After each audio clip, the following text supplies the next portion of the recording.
A family divided, dreams and jealousy. The story of Joseph and his brothers is one of the most poignant tales of sibling rivalry and the consequences of favoritism. Jacob loved his 12 sons dearly, but his affection for Joseph was unparalleled. Joseph was his favorite, and everyone knew it.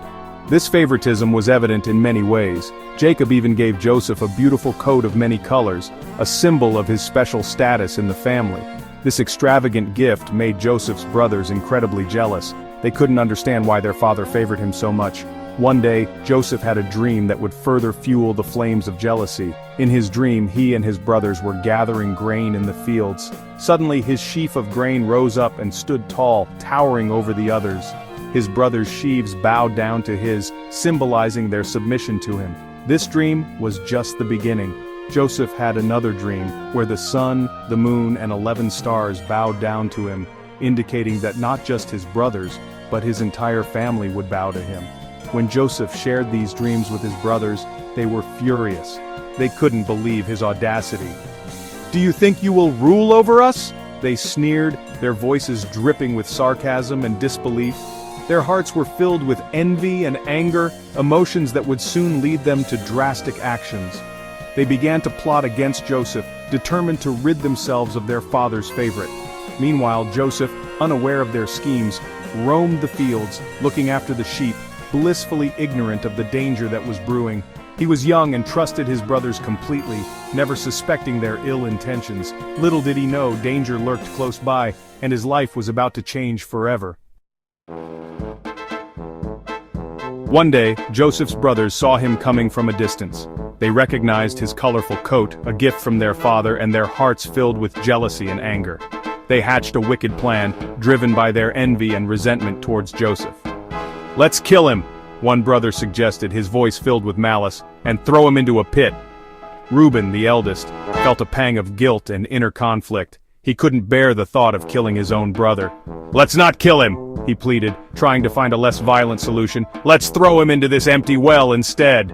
The brothers agreed, and with a cruel determination, they stripped Joseph of his precious coat and threw him into the deep dark well. Joseph, now helpless and alone, could only wonder what would become of him. As they sat down to eat, feeling no remorse for their actions, a group of traders passed by on their way to Egypt. Judah, one of the brothers, saw an opportunity to profit from their betrayal. "Let's sell Joseph to the traders," he said, and the others agreed. They pulled Joseph out of the well and sold him for 20 pieces of silver. The traders counted the silver coins, and Joseph was taken away, bound for a life of slavery in a foreign land. To cover up their crime, the brothers dipped Joseph's coat in goat's blood and took it back to their father, Jacob. Jacob was devastated. He wept for Joseph, believing his beloved son to be dead, and his sorrow knew no bounds. Meanwhile, Joseph ended up in Egypt, sold to Potiphar, an officer of Pharaoh. Joseph, despite his misfortune, worked diligently. God blessed him, and he found favor in Potiphar's eyes. He was put in charge of Potiphar's household. However, Joseph faced another trial. Potiphar's wife falsely accused him, and he was thrown into prison. Even in prison, Joseph remained faithful to God. He interpreted the dreams of his fellow prisoners, a baker and a cupbearer. Joseph's interpretation came true, restoring the cupbearer to his position. Yet, the cupbearer soon forgot Joseph. 2 years passed, and Joseph remained forgotten in prison. Section 4: Famine's Grip and a Brother's Plea. One night, Pharaoh had 2 disturbing dreams. No one could interpret them. The cupbearer remembered Joseph. He told Pharaoh about Joseph's gift. Joseph was brought before Pharaoh. Joseph, guided by God, interpreted the dreams. He predicted 7 years of plenty, followed by 7 years of famine. Pharaoh, impressed by Joseph's wisdom, made him second in command over all of Egypt. Joseph, with God's guidance, stored grain during the years of plenty. When the famine struck, Egypt was prepared. The famine spread far and wide, reaching even Canaan, where Joseph's family lived. Jacob sent his sons to Egypt to buy grain. Section 5: Recognition and Reconciliation. The brothers arrived in Egypt and stood before Joseph, the governor. They had come seeking grain, as the famine had ravaged their homeland and left them desperate for food. They did not recognize their brother, but Joseph knew them. He had risen to a position of great power, and his appearance had changed over the years. He tested them, speaking harshly and accusing them of being spies. Joseph wanted to see if they had changed, if they were still the same men who had sold him into slavery. He kept Simeon, one of the brothers, as a hostage, demanding they return with their youngest brother Benjamin. This was a test of their honesty and loyalty. The brothers returned to Canaan with heavy hearts. They were burdened with the task of convincing their father to let Benjamin go with them. They told their father everything. Jacob listened intently as they recounted their encounter with the Egyptian governor. Jacob, fearing for Benjamin's safety, was hesitant to let him go. He had already lost Joseph and could not bear the thought of losing another son.